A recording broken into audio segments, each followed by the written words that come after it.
এই ভাঙা চোরা বুক নিয়ে অবাধ্য অসুখ নিয়ে স্বপ্নে রাখা মুখ চলেছে খুলে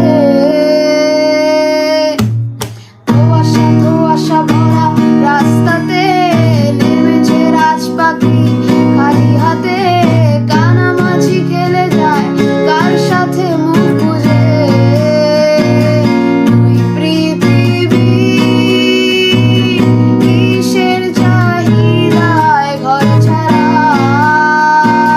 দুই পৃথিবী কিসের চাপায় দিশেহারা রকস্টার সাবা ভাই ব্যাড কমেন্টস করেন না। আমি জানি এই গান মেয়েদের গলায় মানায় না, ছেলেদের গলায় ভালো মানায়, কিন্তু কোথাও লেখা নাই যে এটা মেয়েরা গাইতে পারবে না। সো আমি আমার ভালো লাগে তাই আমি গাইলাম।